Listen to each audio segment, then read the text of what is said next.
Oke, Masya Allah. Ada. Le, ada 2 pertanyaan tentang kisah hijrah antum. Sebelumnya, saya pengen nanti pertanyaan pertama itu kenapa memilih Islam. Tapi sebelum itu, alasan antum kan udah aktif nih sama agama yang dulu ya. Alasannya kenapa ninggalin Tuhan Yesus ataupun kekristenan gitu ya? Padahal aktif tuh. Saya aktif dan kenapa saya meninggalkan? Iya. Saya tidak pernah meninggalkan, sekali lagi ya, saya tidak pernah meninggalkan Yesus Kristus. Tidak pernah, dan saya bersumpah demi Allah, wallahi saya sampai mati saya tidak akan meninggalkan Yesus Kristus. Karena kalau saya meninggalkan Yesus Kristus, saya bukan Muslim. Iya betul. Kita saya kan bukan beriman Muslim ya sama Yesus Kristus. Saya beriman. Justru kita sebagai Muslim itu cintanya itu lebih lebih dibuktikan gitu kepada Yesus Kristus gitu loh. Dan lebih lebih proporsional, emang proporsional gitu dalam keislaman. Kita mau mencintai semua nabi pada proporsinya, dengan sesuai dengan apa yang diperintahkan kepada Tuhan ya. Kita harus mengikuti nabi ya kan sebagai teladan kita. Ya saya tidak meninggalkan Yesus sama sekali gitu loh ya. Dan kalau misalnya dibilang lainnya bilang meninggalkan, mungkin meninggalkan secara institusi atau secara dogma ya, dogma teologis, mungkin itu saya meninggalkan. Saya berlepas diri dari itu karena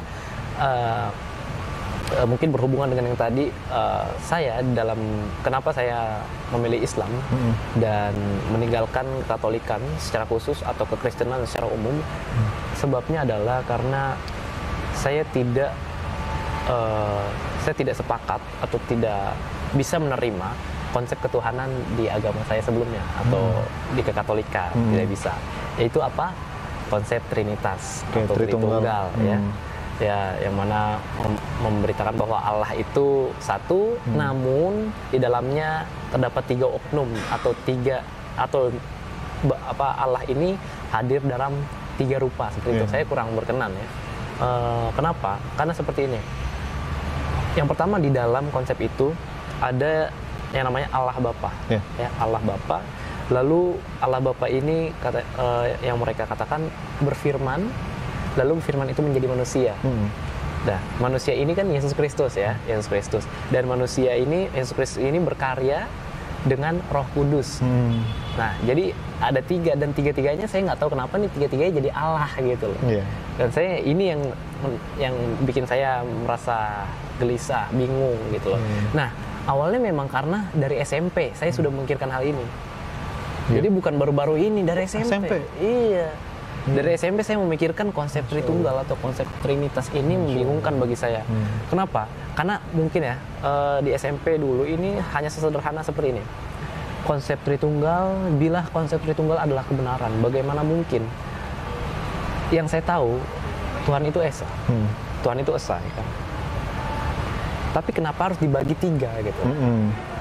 Dan lagi-lagi teolog atau guru saya atau pengajar saya bilang, walaupun hadir dalam 3, tapi mereka tetap satu. Yang saya bingung, kalau udah satu dari awal, lalu kenapa dibagi jadi 3? Lalu setelah itu kenapa dibilang satu lagi? Gitu. Itu sih saya bingung. Saya bingung di situ. Sederhana itu sih, sederhana itu. Dan yang kedua, kenapa? Saya punya Allah Bapa, Allah Bapa yang sepengetahuan saya atau yang saya mengerti dalam pengajaran guru-guru saya, Allah Bapa itu Allah yang Maha Kuasa, pencipta langit dan bumi, yang Maha Tinggi, tidak kelihatan, Maha Besar. Ya. Itu Tuhan juga, itu Tuhan. Tapi ada Yesus Kristus, juga disebut sebagai Tuhan atau Allah. Yang saya pahami, ini ada 2 nih, ada 2. Allah Bapa dan Allah Yesus, Putra. Ya, Allah Putra. Yesus Kristus, ya kan? Yang saya pahami, Yesus Kristus ini berasal dari Allah Bapa, otomatis dia lebih kecil dong. Nah, tapi kenapa dia jadi Tuhan juga? Nah, lalu pertanyaan selanjutnya adalah, kenapa saya harus menyembah, saya harus worship, saya harus berdoa kepada Tuhan yang lebih kecil, Tuhan yang tingkatnya lebih rendah daripada Bapa. Padahal ada Tuhan yang gede gitu, Tuhan yang besar. Kenapa saya masih harus berdoa atau menyembah kepada Tuhan yang kecil? Umpamanya kan itu SMP saya hanya sederhana itu sih. Kritis banget. Iya Mas, hanya sederhana itu karena saya melihat ya namanya kalau misalnya di dalam sebuah organisasi atau perusahaan atau sekolah atau apapun institusinya, kalau misalnya saya lebih kan kita sebagai orang biasa mengertinya kalau kita mau mengadukan sesuatu lebih efektif ke direktur utama dong daripada ke atasan kita, ya kan? Tentu lebih efektif ke direktur utama. Ya terserah mau terlepas dari waktunya sibuk kayak direktur utamanya itu, tapi kan paling efektif ya ke dia. Iya. Ya kan? Supaya lebih direct ya. Iya, lebih direct ya, iya, langsung ya, lebih pas lah, komunikasinya lancar, jelas gitu loh. Dan nggak ada, ya pokoknya jelas deh, langsung direct, one direction gitu. Ya itu hanya sederhana itu waktu SMP. SMP loh, subhanallah. Iya. SMP kalau zaman sekarang mikirnya tawuran. Antum, masya Allah. Ya kebetulan ya, emang saya di SMP yang SMP swasta Katolik gitu. SMP swasta Katolik. Ya memang saya akui, memang saya dididik dengan baik, dengan disiplin yang baik. Kita tidak membabi buta ya. Memang mereka positifnya seperti itu, organisasinya baik, secara institusi rapi, bagus. Saya dididik dengan baik, ya, integritas yang baik. Namun ya hanya itu, secara teologis saya ada kegelisahan saat SMP itu. Gitu. Dari pertanyaan antum itu yang tentang Tritunggal tadi, ada nggak yang nanggepin gitu? Pernah diskusi atau gimana gitu? Nah, karena kan ada dalil juga bagi mereka nih, bahwa saya pernah dapat contoh gitu tentang Tritunggal itu kayak, mohon maaf ya, kayak rokok. Ada asap, ada rokok, ada tembakau. Itu kan disebut rokok gitu. Nah, itu pernah nggak dapat yang diskusi yang kayak gitu? Iya, selain itu juga ada. Ada juga. Maaf ya kalau boleh, mungkin ada seorang yang dianggap dihormati di seberang di agama saya sebelumnya atau saudara-saudara kita Kristiani. Inisialnya BN lah gitu. Inisialnya BN. Dia mengatakan mengatakan Tritunggal itu bagaikan onde-onde. Waduh. Gimana? Saya jadi bingung kenapa Tuhan dianalogikan dengan onde-onde, rokok. Apakah serendah itu gitu loh maksudnya.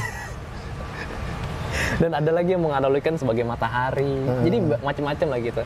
Ya kalau untuk tadi pertanyaan lain tadi, untuk diskusi saya sejujurnya nggak ada nanya ke temen, nggak ada nanya ke guru, nanya orang tua, nggak, karena ya saya merasa saya masih kecil, masih bocah, masih anak kecil. Udahlah saya ikutin aja gitu kan. Saya makan juga masih dari orang tua saya. Saya juga masih sama teman-teman juga masih enak gitu, gaulnya seneng-seneng. Gitulah. Itu di SMP itu. Beranjak dewasa saya lulus SMP. Lulus SMP, jadi dari TK, SD, SMP saya bersekolah di sekolah Katolik.